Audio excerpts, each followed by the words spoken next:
Yes, how is everybody doing? I am super excited to have us back on a weekly show. How cool is that? Thank you for coming back and joining me, everyone who watched last week. It's kind of fun. I went out this morning. I went proper treasure hunting.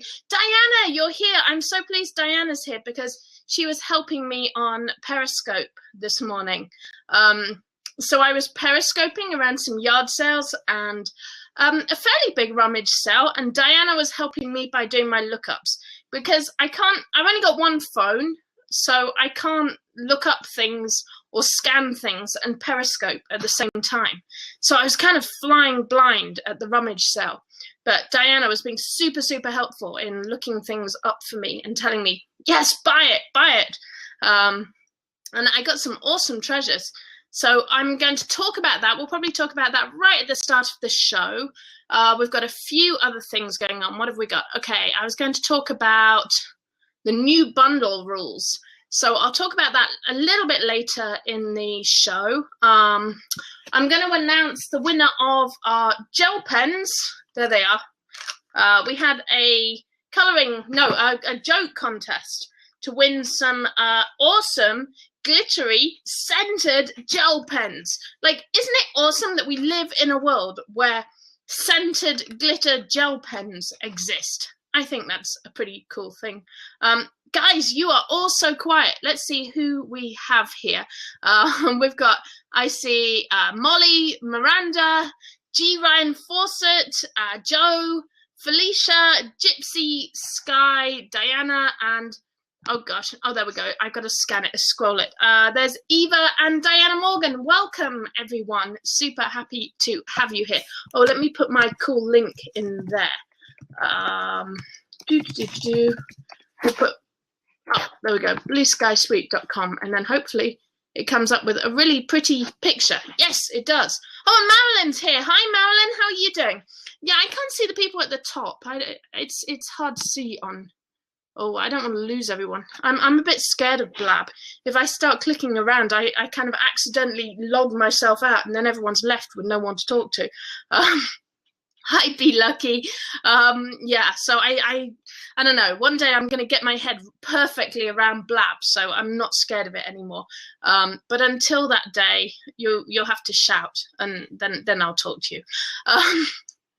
Cool. So yeah, I got up, and it's been a funny day. It's been a really busy week for me. Really, really busy week. The kids have finished school this week and they had meeting week. So I was talking about it a little bit on my wall. What we did, it's funny, it's been an interesting year.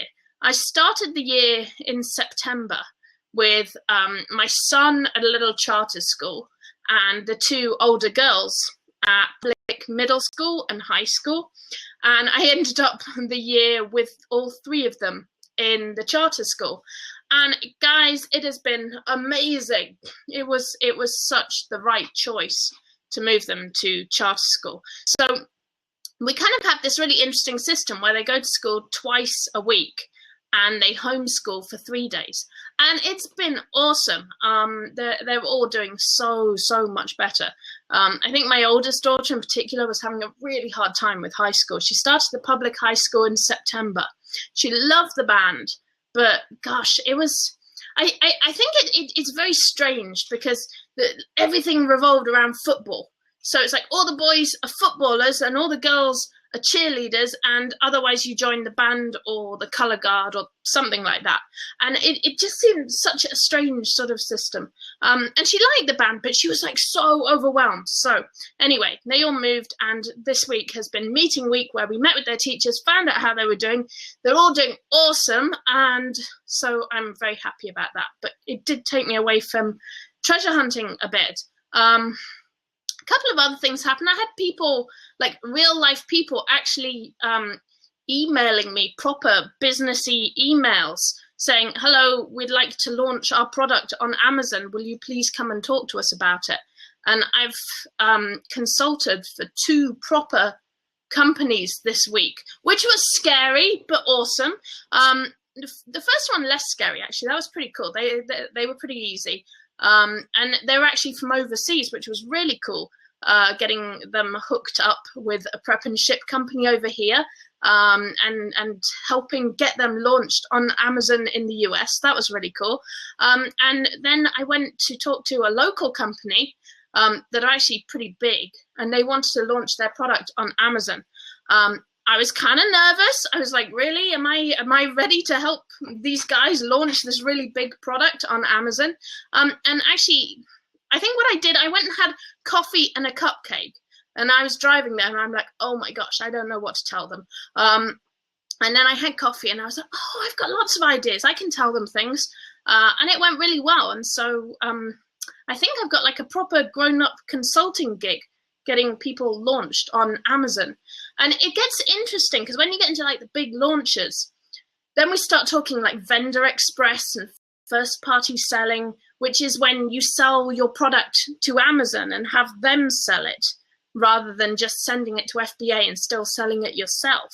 So that was really interesting. I've been learning a lot about vendor express and how that works, and a lot of pros and cons of vendor express.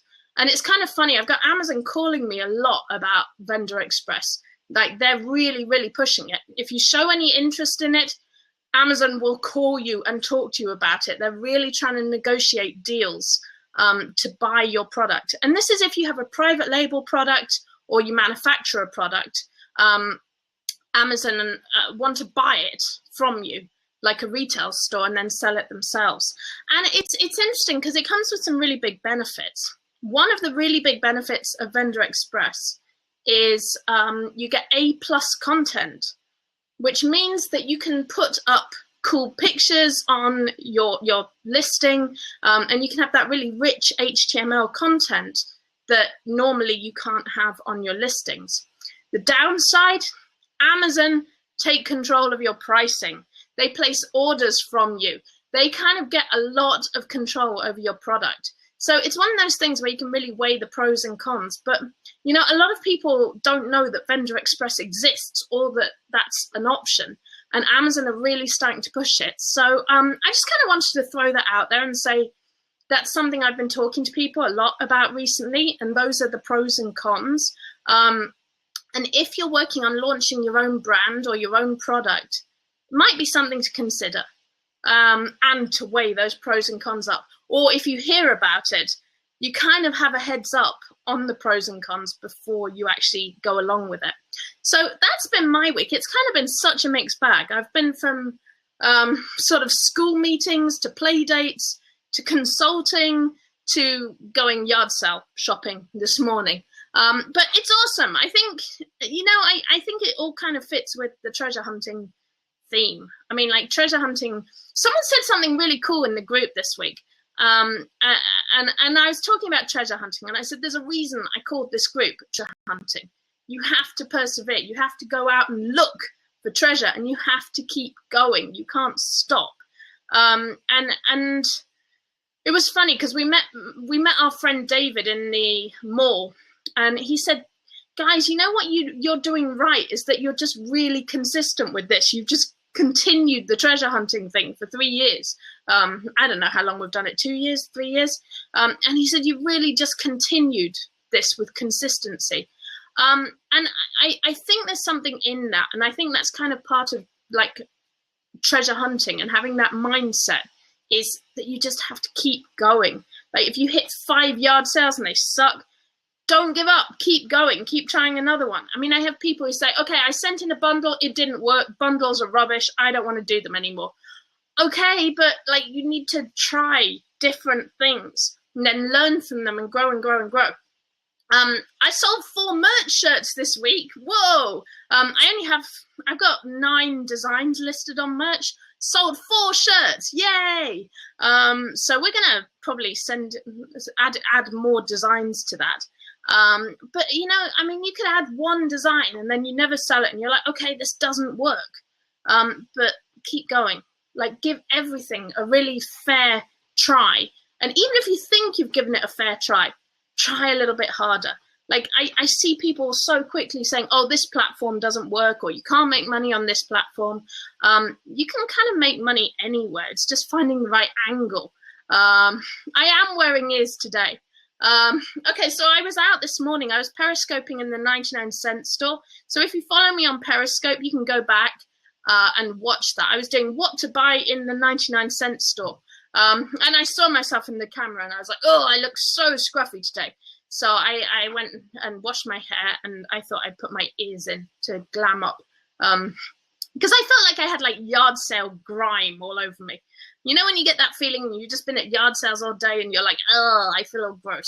That was how I felt. So now I've got nice hair, I've got nice ears, and feeling much better about the world. So that's good. But it was still a good periscope. Just don't look at me. Cool. Okay, so first thing I'm going to do, I'm going to announce the winner of the gel pens. So we had a joke thread in treasure hunting, and it was super awesome. And everyone told lots of jokes, and a couple of people got very rude. And I said, please, let's not get really rude. And then a couple more people were really rude, but it was fine. And everyone avoided offending anyone or saying anything political. So yay, you guys are awesome.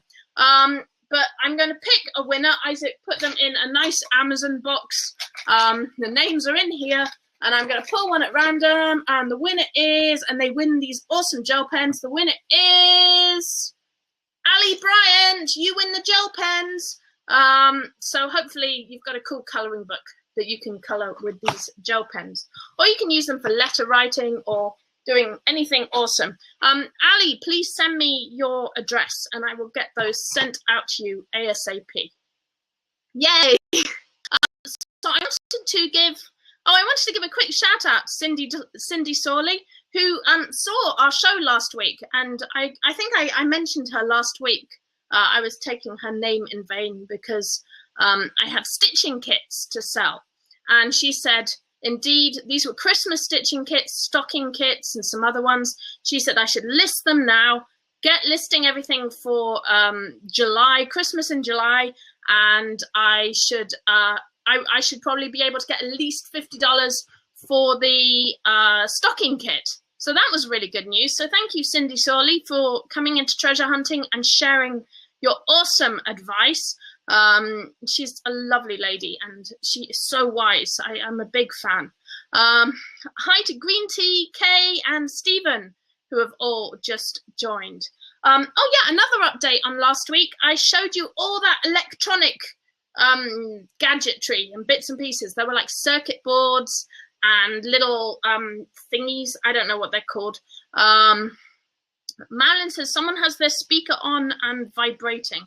Hopefully, really? Can everyone else hear me okay? I don't know what that is because I think there's only me who has the microphone, and I'm using a nice microphone, so hopefully we're okay. Oh yeah, so the electronics thing, I bought it at an estate sale. I shared it last week, and it was all just loads of bits of electronics. If you remember, I said, oh, this looks like Isaac's brain, because it was just circuitry. And I put it on eBay, and someone bought it for $50. Yay! So that was good news, plus shipping, $50 plus shipping. And I think I spent like a couple of dollars at an estate sale long ago on it and just put it in a cupboard because I didn't know what to do with it. But what I did do with it was find out the circuit boards were worth something and just add everything else. So that was cool. We sold all of the electronic gadgetry. Hi, Luke. Hi, Adrienne. Welcome. Super happy to have everybody here. Okay, so what did I do this morning? I went to a yard sale, first of all. I thought I'd get up and go to rummage sales, yard sales. And my strategy is usually to go early. I like to go really, really early and be at rummage sales when they open. But that didn't quite happen because I stayed in bed. But I still got to one and found some treasure, which I'll show you in a second. I first of all went to a yard sale that was just around the corner from me. And it was kind of interesting. I showed it on Facebook Live. There was a guy playing steel drums, which was kind of cool. It was kind of atmospheric. And they were selling, they had a lot of supplements. Supplements are really interesting. Guys, do you sell supplements? I don't. Let me think about this. Eva says no. I've sold supplements on both eBay and Amazon. With Amazon, I will only sell them if I have a receipt and if I know where they came from. I got a lot of supplements from Hagen's when Hagen's closed down, and I sold a lot from there. With eBay, I'm a little bit more lenient. If I found them sort of in an estate sale or a yard sale and I know they're legit, I will sell them. I did have trouble on eBay with a fat burner. I bought a fat burning supplement from Hagen's, and eBay pulled it. So watch out for anything that sort of says it's fat burning. Apparently they can cause heart problems for people. So I'm glad they told me and pulled it, so it couldn't cause any problems for people. But look out for fat burning supplements. But yeah, I have sold estate sale supplements on eBay, but on Amazon, I wouldn't sell anything I got at a yard sale. I would totally want a receipt for that. But it kind of depends on you. I mean, I value my eBay account sort of slightly less than my Amazon account. My Amazon account, I've got to a point where I'm super careful with that now, because that for me is kind of more of my living, and I'm moving more towards sort of selling private label, white label bundles, like my own products. So I want to keep my Amazon account squeaky clean. But yeah, I've been doing some eBaying the last few weeks, which is kind of fun, just to get back in the game, doing a bit of everything, doing the Amazon, doing eBay, still working with the groups and the courses. I think I sleep sometimes. I know I was sleeping this morning. Felicia says too nervous for supplements. Yeah, and I think that's reasonable. And especially with Amazon, if you have insurance, most insurance probably won't cover supplements. So that's kind of another problem. But there is money in them. So if it's kind of one of those things that you have to weigh up for yourself, whether they're part of your business plan or not. So it was interesting seeing them this morning. And also, you got to watch those expiry dates. Half the ones this morning were expired, which sucked. Yeah, so after I went to the yard sale, I went to a church sale. And it started at 7 a.m. I actually wanted to go there first. That was the first thing I wanted to do. But to get there at 7, I would have had to get up at 6, and I totally overslept. So I think I got there at about 8:30. And there was still plenty of stuff, really. But they said there'd been a big rush. And they said that they'd already sold a lot. So there weren't many people when I got there. There weren't many shoppers. There was still quite a bit of stuff, but not many shoppers. And it was kind of rainy, foggy this morning. So I get the feeling they weren't going to get many more people. And in fact, I saw an ad on Craigslist saying, come and fill a bag for $5. And I think that may have been them trying to get rid of stuff. But anyway, I turned up at about 8:30. The fear of missing out. I like that, Diana. I like to be up early. I like to be up early for a sale and get there first. And actually, one of the reasons I do that is because I know San Diego. San Diego is so competitive. There are so many book dealers in particular. In fact, there's two things in San Diego. There's a lot of book dealers, and there's a lot of swap market or flea market swap meet sellers. And the book sellers are aggressive. They have their earpieces and they just go down the lines of books at a rummage sale. And I kind of, if I can get there early, then I go in and cherry pick. I don't do the scanning like that. I go and cherry pick anything that looks cool, which usually works pretty well. And it annoys the booksellers, which is sometimes kind of funny. But that's kind of why I like to get there early. And there's also a lot of flea market swap meet sellers who just show up with big vans and big trucks and load in all the stuff. And they just are like, here you go, $50 for everything. And if they get there before you, they just take everything. So there's nothing left. But that's why I like to get there early. So anyway, it was fine. I got there. And those of you who were with me on Periscope, like Diana, could see what there was. There was a few board games. Diana, I bought this Space Rail. It's pretty cool. It sells for about $25. Sid is desperate for it. He's like been staring at it since I bought it in. But it's too old for him. It's too old for him. Even he's a clever clogs. Too old for him. But I don't know. Autumn might want to do it with him. It's like a marble set. And I was kind of iffy about this because I read it. And it says, Space Rail is a suit toy which could be assembled freedom with its base. Huh? And it's all in very strange English. But apparently, this still would sell for $25. So that's pretty cool. It has been opened. I might let Autumn and Sid play with it. Oh wow, Diana says one of the sets was around $100. I don't think it's this one, but they're actually still like. At first glance, they look cool. Then you look at it a bit further, and you're like, "Ooh, I don't know. Maybe this is like a weird sort of imported thing." But actually, yeah, some of these sell okay. So that's Space Rail. So I picked that up, and I asked them how much. They said $2 for that. Cool. Okay, $2. I asked how much the DVDs were, and they said $2. Okay. And I picked these up because these ones were sealed. Check it out. 3V DVDs sealed. And the guy said, oh, you can have, no, they said they were $1 each. And I said, okay, I picked these up. And the guy said, oh, you can have all 3 for $2. Awesome. So, okay, that's the game. And the DVDs was $2 each. So then it kind of got crazy. A lady in front of me asked about this bag. Excuse me. And they said $10 for this bag. It's like, what? $10? And she walked away. And I picked it up and went, oh, you know what? I'll just put it in my pile. It looks cool. And I think someone looked that up for me as well. It's a Hartman bag. And it's pretty much new, actually. It's not really been used. It doesn't seem to have tags on it, but it's really nice. And actually, I found that I'd accidentally brought the box home for it as well. So it even has a posh box. So that's pretty cool. So that's about $30. And then what else did I do? Oh, yeah, and then there was this bag. So this bag was pretty awesome. It's got a pug on it, a little puggy. And it says Lucky Dog Pet Boutique. It's still got the tags on. This is like, really? People want to walk around with this bag? I suppose they do. It says Lucky Dog Pet Boutique. And it has a tag that says $48. Whoa. And the girl said, wow, that'll be $10 or $8. She said, I'd do $8.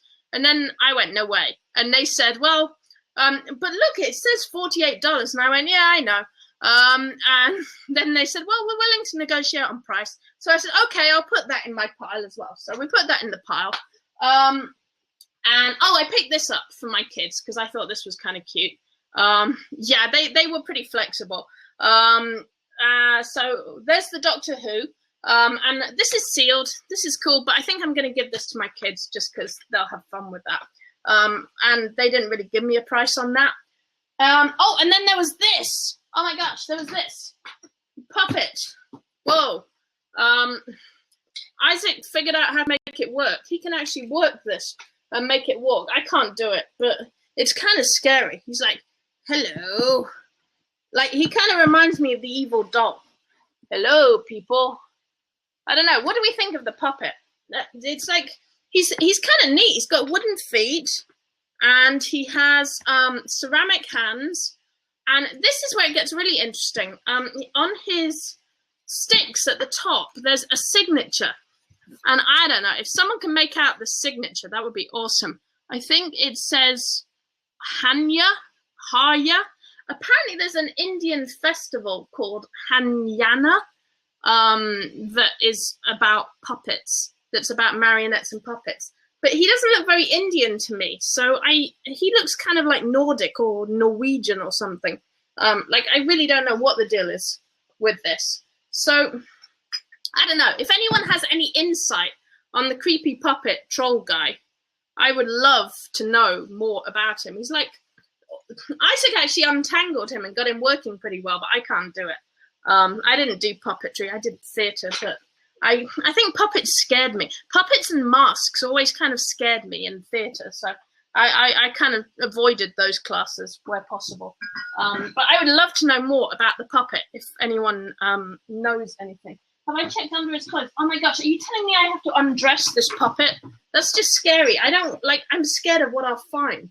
I remember when I got the evil doll and I started looking under her clothes and I was like, oh my gosh, this is like smallpox in a doll. Like, no. Okay. I don't see any markings. His back's made of wood.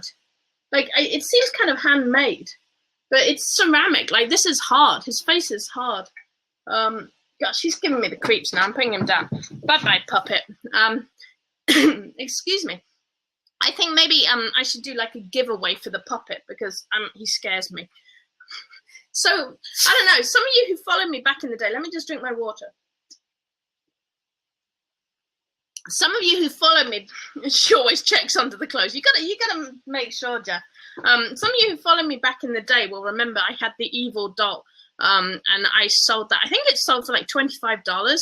And we kind of had a bet on of whether anyone would actually buy it. And the funniest part of that was that I sold it as an evil doll. Like, this is an evil doll. It is scary looking. It's gross and scary looking. And then the girl who won it on eBay messaged me and said, is it really evil? I don't know. I don't know if the doll's really evil. Anyway, so there was all that. And then I turned off Periscope, which I'm bummed about because you're all going to think I'm making this up. And I walked over to the checkout and they put all my stuff in a pile. And then there was like a little electronics table that I totally missed. And it was behind where so there were also some cool old movie things. There was a movie light and I don't know what it was. They were like cool old movie things from the 70s. I looked them up. They only sold for about $10, $12, $15. Super 8. That was it. It was a Super 8 reviewer. And I thought they looked really cool. I thought they might be worth something. And so did they, because they put like $25 on each one. But actually, they were only selling for like $15, $20. So I left those alone. But behind it, I spotted this on a desk. And I'm like, oh my gosh, I see a shiny box. I see a shiny sealed electronics box. We like shiny sealed electronics boxes. And I scanned it quick. $130 on Amazon, guys. $130 on Amazon, or $110 on eBay. And I said, and they said $10. I was like, $10, done. We will do $10 for this. So, okay, we had, so I took it all to the main desk. And I said, okay, so I'll give you guys $10 for this. How about that? Okay, cool. And then I went through everything else. I said, so we said $2 for these DVDs. Okay, cool. And $2 for the game. Actually, I think they added up the game. And then I think they did the bags for like $1 each once I actually checked out. They said, oh, the bags are $1. And then they said the puppet was $5. And then they rounded it to $20. So all of it, after all the haggling and all of these bags for like $10, $8, whatever, it ended up being $20. Yay! So I think that was it was a good win for me. Honestly, I think it was kind of a win for them because I think they were going to have a hard time. There was like no one going to the sale. And I think they ended up with sort of $5 a bag. So I'm pretty happy with that. I think that was a good trip out. I'm really happy with the mic. Oh, you know, I thought it was a microphone. It turned out it was a video camera. So I didn't even know what I was buying. I just scanned it and was like, oh, money, great, done. And these are going to be an easy sell on eBay. I wouldn't sell them on Amazon. I don't do DVDs on Amazon anymore. So that's a cool. I think that was a cool trip. I was pretty happy with that trip. So $20, and we got lots of treasure and a crazy puppet. It's funny, someone asked a really good question in treasure hunting today. They said, what do you look for in used products? And I kind of thought about that, and really there's just two things. You either look for things that were valuable to start with, like electronics or kitchen gadgets like the space maker, the can openers, bread makers, like anything like that that was expensive to start with, or expensive clothes, expensive handbags, shoes. Or you look for things that weren't necessarily expensive, but that have become collectible or out of print. like books or board games or antiques or bowls or Pyrex or any of those kind of things. So it's kind of interesting. Once you think about it that way, it's like, oh, there's only really two types of treasure. There's like the expensive treasure, and then there's the things that have become collectible, at least in used products. I guess there's also treasure that you make or that you can bundle. So that's kind of a different thing, I guess. Cool. Okay, so that was my morning of treasure hunting. Oh yeah, I did another thing last week as well. I did my domain name list. And I wanted to give you a shout out because that is still up for grabs, if you like. Let me just find the address for that, because I think it's really cool. And I think people aren't quite understanding what it is. Oh, I've lost my window. There we go. I'm going to post the link here just so you can take a look at it if you're interested. But I did this week. This was my first experiment with Gumroad. And I know Gumroad has kind of a bad rap for being, everyone's like pimping their BOLO lists and their deal lists and all of those kind of things. But it's actually a really interesting platform. You can do a lot with Gumroad, and it's very easy and very straightforward. So if you have something to sell, I would recommend taking a look at it and checking it out, especially if you're doing something like coloring pages, sewing patterns, craft patterns, digital products. It's a really interesting platform. You can sell PDFs there. Think about this. What are you a specialist in? If you know something about woodworking, or you know something about, I don't know, scrapbooking or crafting, what about putting something on Gumroad? Like, I would give it a try. I think it's a really interesting platform. And what's kind of nice is they get people to follow you, so you can kind of build an audience and build a fan base on Gumroad, which is a little bit like Patreon or something like that. Felicia says, I thought Gumroad was a hairy, chubby guy's business. Yeah, there's a few of those in the game. But you know, I think it depends what you use it for. And that's why I say I feel like it's kind of got a bad rap, because I know a lot of people are just like selling their deals lists on there, and it gets a little bit shady, and people are like, buy all my deals before they're gone. And I know a lot of people are sort of disappointed, and some of them are great, I'm sure. Some of them are awesome.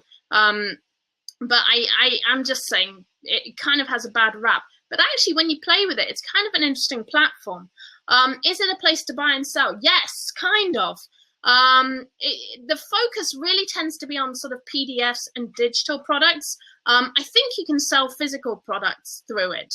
But I haven't really looked into that yet. I haven't really played with that yet. But for digital products, it's really interesting. And coloring book people, journal people, homeschool people, listen up and think about this, because it's pretty interesting. You know, it's funny. Guess what? When I was doing meeting week this week with my kid's teacher, she said, oh, you should get into teachers pay teachers. Because we were doing all this homeschool stuff with Sid, and she goes, oh yes, you should put it on teachers pay teachers. And that site is huge, huge, huge. If you're good at putting together worksheets or workbooks or anything like that, definitely check out that site as well. But Gumroad is cool for digital products. So what I thought I would do, I tested it this week. And what I did, I worked with Isaac. I got him on board with me. And we generated 150 cool words. And you might say, why would you generate cool words? Okay, so I got words like bazoosh. Isn't that like the coolest word ever? Bazoosh. And we found a bunch of other really interesting words like that. There was like Adron. Justin got, Jordan, hello Justin, I read your name. Jordan got deadly after I shared it. He got deadly with an I at the end, and said he was going to use that for his morbid shirts. So there were lots of really interesting words. Oh, one of the ones off the list I think was clocks, but with an interesting spelling of clocks. So lots of cool words that you can do something with. Why would I generate 150 words? Well, the next thing we did with those 150 words, and they were all 7 letters or less. All of the words were 7 letters or less. And we ran them through We ran them through a .com checker to see whether the .coms were available for all of them. Yes, they were. And we ran them through a trademark checker. We ran them through the trademark database. We did a basic trademark check on them, and that also cleared them all. So we rounded it down. We actually had more than 150 to start with. We rounded it down, and we ended up with 150 words that the .coms are available and that have not been trademarked. Whoa! But that still doesn't answer. What can you do with these words? Well, you can use them for your storefront on Amazon. So you could be Bazoosh on Amazon, or Adron, or Clocks, or whatever the other cool words were. I had to take out Veganza because apparently someone had had registered the .com for that, which I thought would be a great one for the sexual wellness people. But I had to take that one out. But you could use them for your Amazon storefront. You can use them for your brands. If you're doing merch, you could use them as your t-shirt brand. You can use them for your product names. So if you're making anything like journals, you could have that as your publishing name for your journal. You could have it as your product name for your soap, or your candy, or your coffee, or whatever it is you are making. So lots and lots of things you could do with a list of 7-letter words. So anyway, I thought I would put this on Gumroad because it was kind of a product that Isaac and I put together, working together on it and running various code checks on it, which I thought was really cool that we found a way of doing this. And we put it on Gumroad, and it's on sale there. I think it's $14.95 on Gumroad. Oh, and the other thing you can do with these words is that you can actually just register them as a .com and then sell them. You can go on flipper.com and sell them as awesome domain names. Whoa. Or you can upvalue them by registering them, and you can get like domain names for less than $10 on GoDaddy. If you use, there's like coupons, you can register .coms really, really cheap. You could register them, and then you can build a website with them. Like just put a template on the site, put a cool brand name there, make a logo out of the name. So you can call it bazoosh.com. You can put a template up with maybe a web store. You can put a cool logo up there, and Bazoosh is now your web store. You could sell the whole thing on Flipper and make a healthy profit. So that's the other thing you could do with these words. Imagine what you can do with 150 words. So that was what I did with Gumroad. And I've sold a few of them. I'm kind of explaining it because I think people were like, what are you doing? What are you doing? Why would I want to buy these words? Why would I want to buy domain names? But the people who jumped on it are very, very smart, because words are very, words are actually very valuable, especially words that have not been registered as .coms, because it's really hard finding .coms now. So there's that. That was another thing I've been doing this week.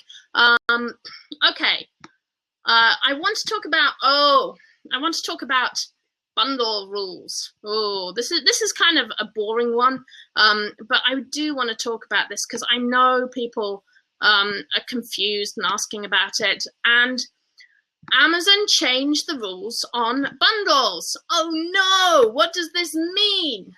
Oh, did I slow down there? I think I slowed down. Am I still here? I'm still here. Okay. Amazon changed the rules on bundles. They changed a few things in their bundle policy. And actually, some of the things they put in there. Welcome, Cynthia. I'm glad you got things working. I just saw Cynthia show up, and really happy to see her. Okay, Amazon changed the rules on bundles. And what did they change? Well, one thing they did that's awesome is that they actually gave title examples, which is really, really cool. Let me, I think I've got the bundle policy up. Let me just open that up.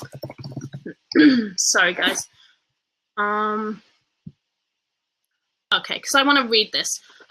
So one thing they do is now they give you title examples.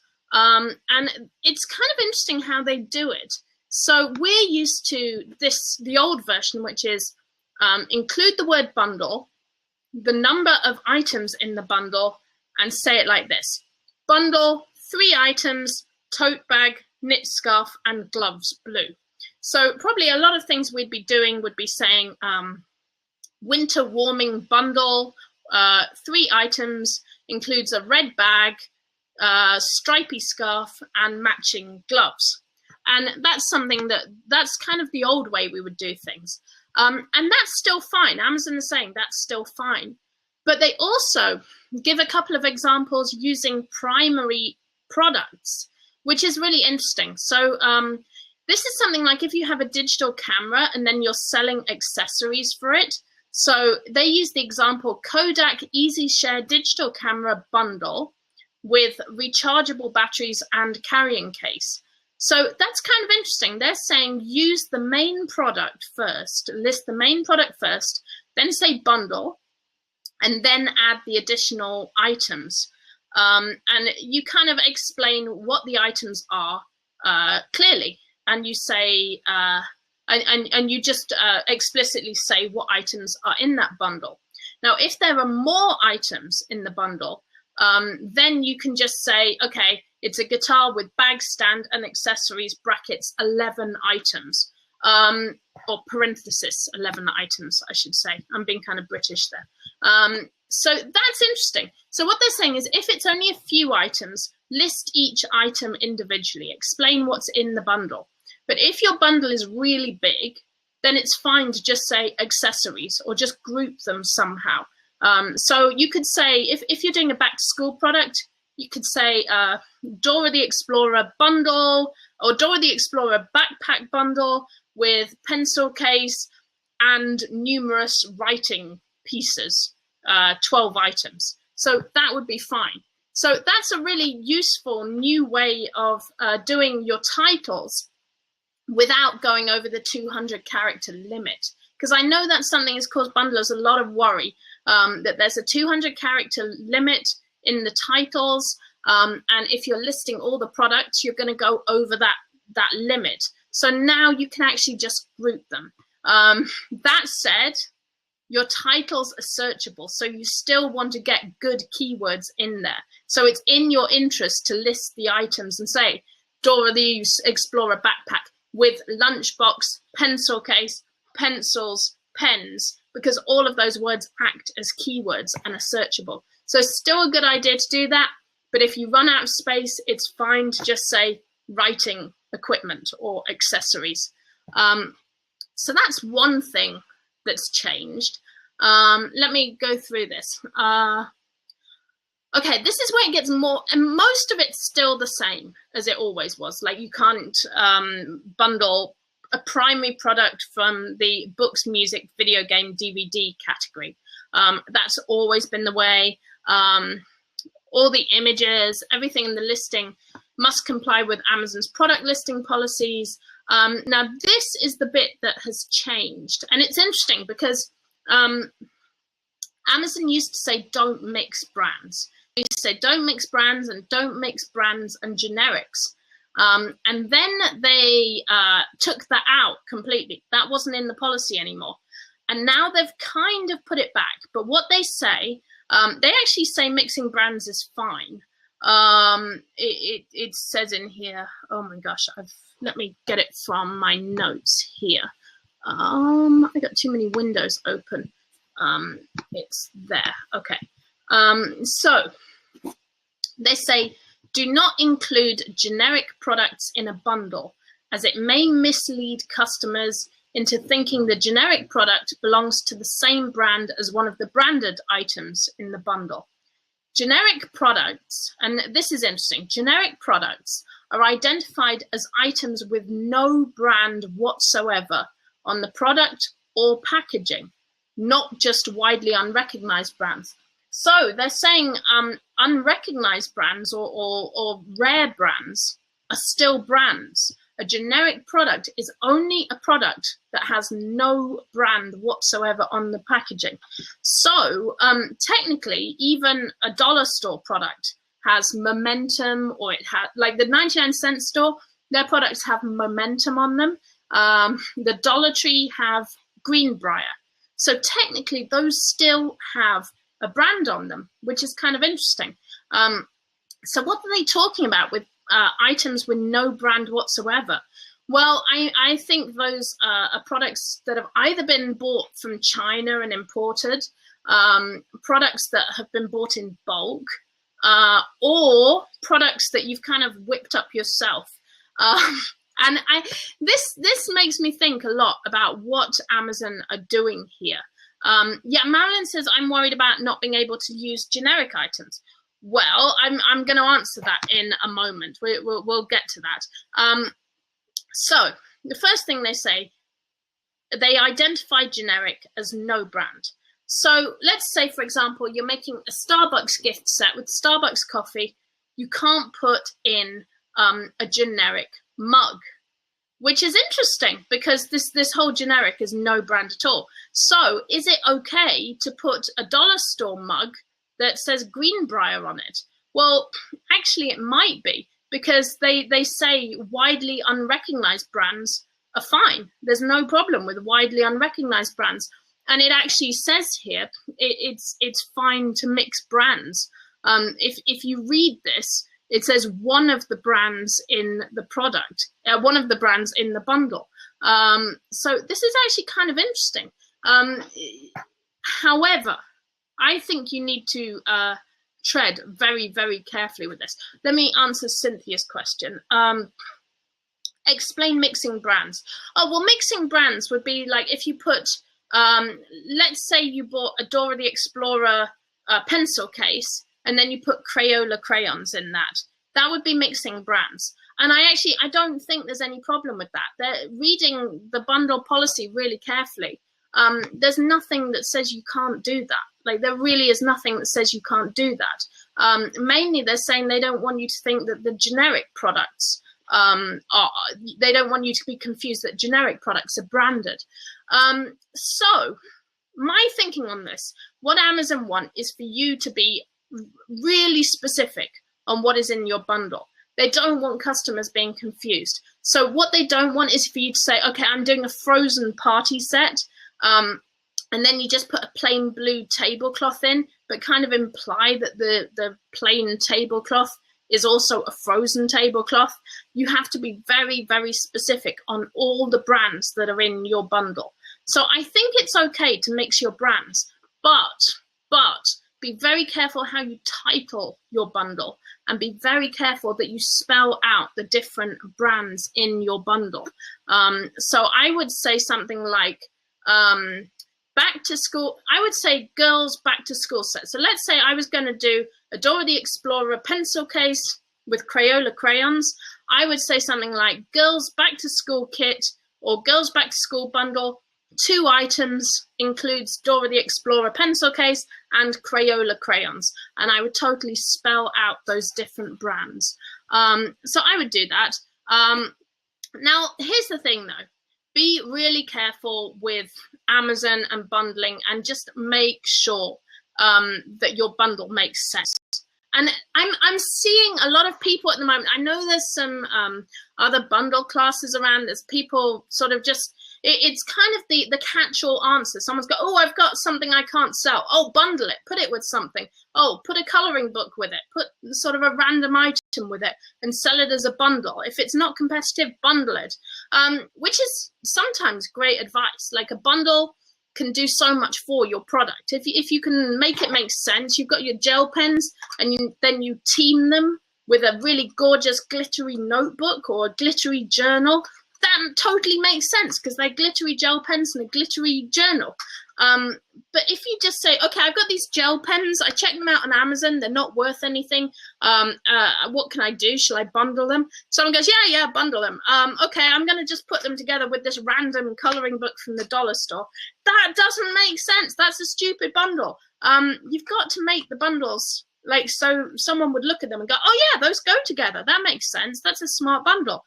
It serves a purpose. It serves a purpose. It makes the customer happy. It gives the customer value.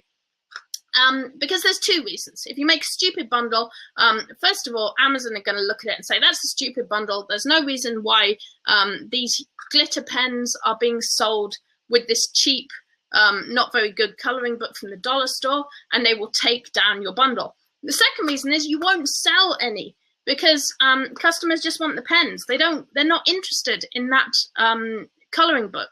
So they're still just going to go and buy the pens on their own.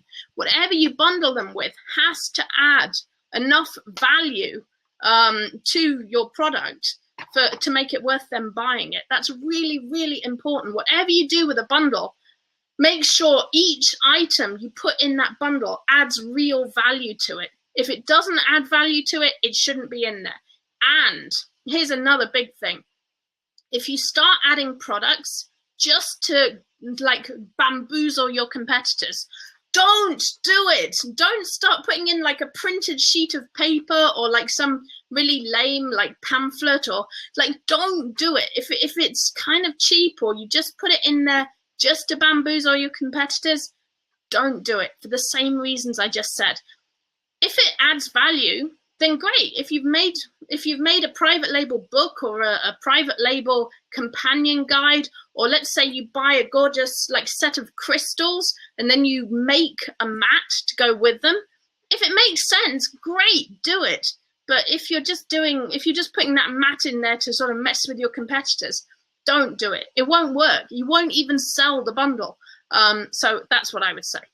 There's some questions. Let me see. Kay says, don't buy a pack of 20 no-brand tote bags from Oriental Trading and include one with the Starbucks mugs and coffee and imply that the bag is Starbucks too. Exactly, yes. That's a really big problem. And I always tell people, like, don't call it a Starbucks bundle, because it's risky anyway.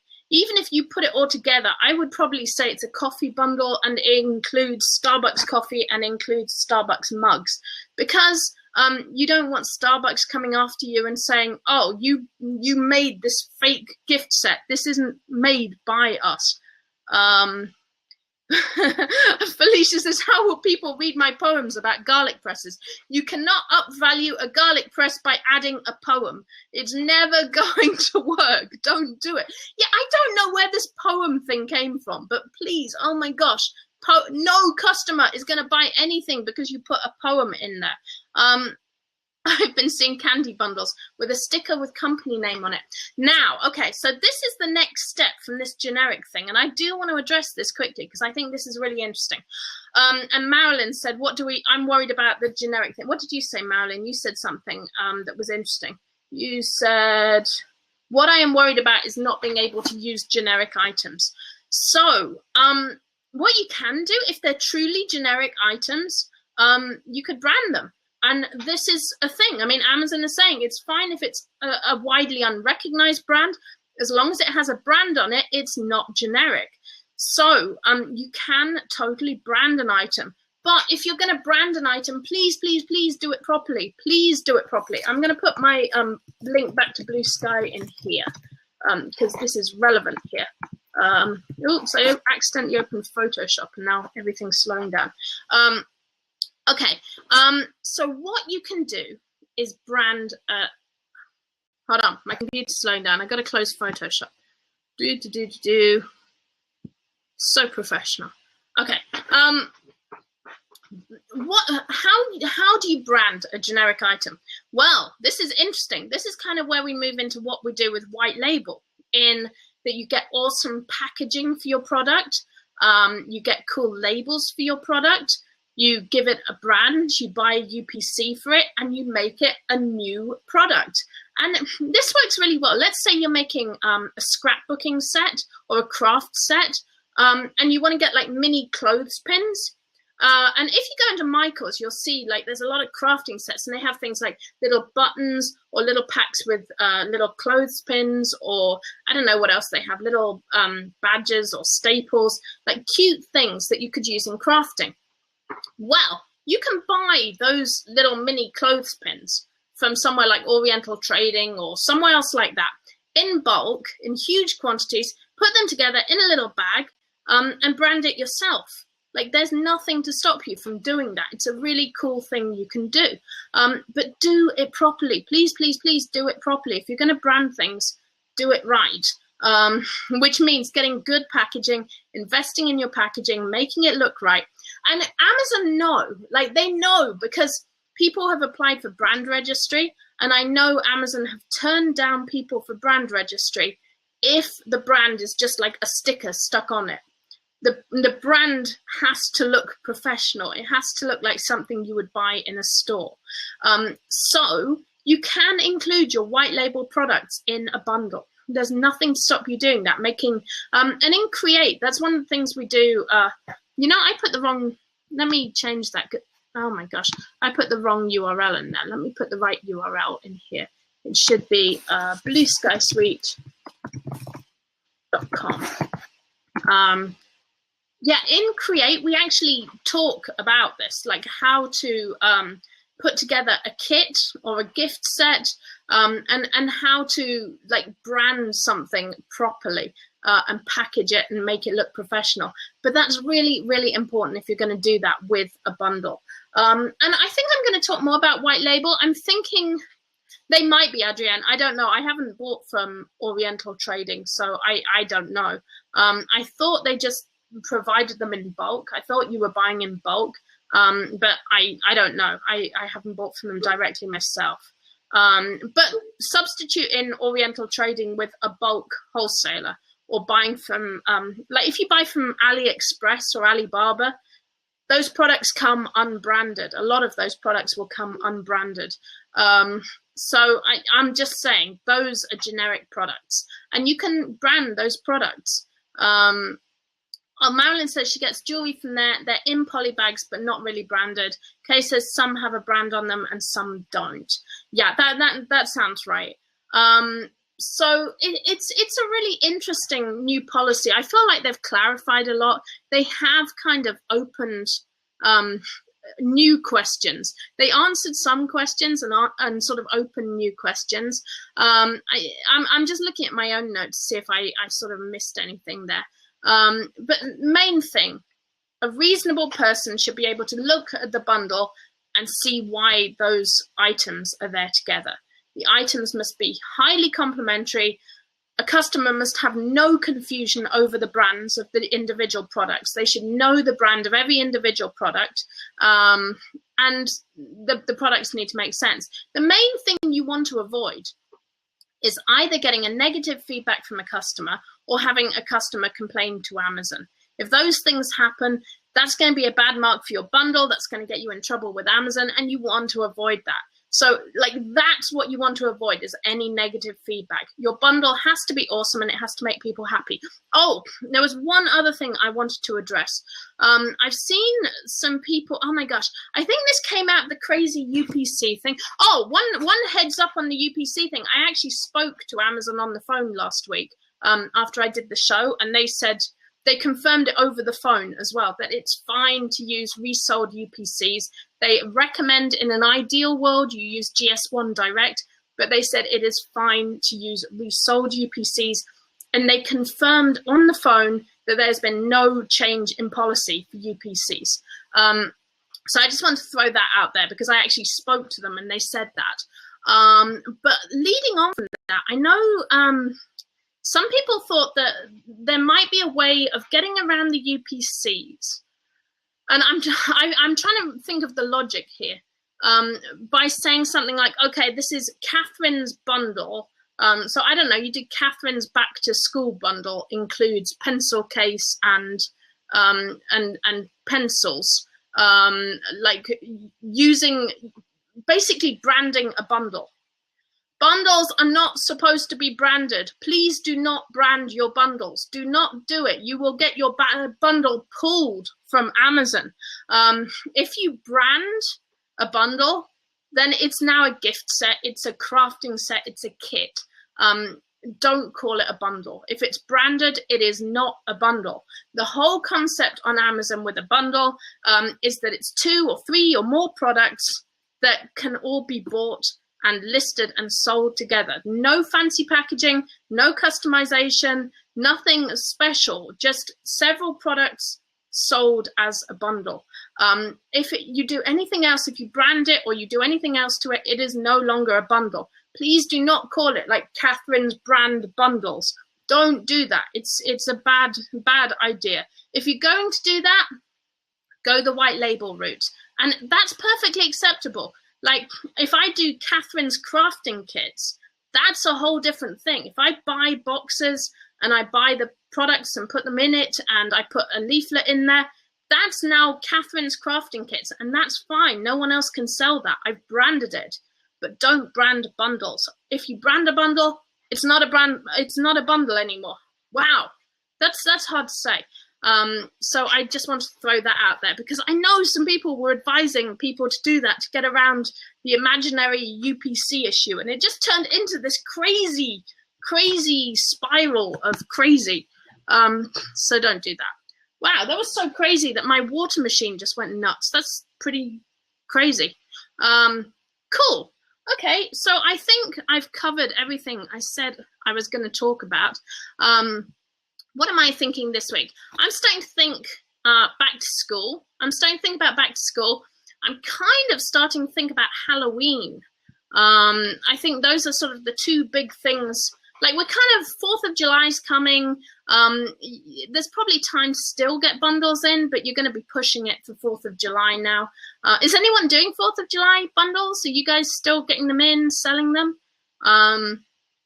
One thing I'm saying with 4th of July, I said this last week, but it's such an awesome tip. I'm going to share it again. There is a lot of 4th of July stuff in the stores.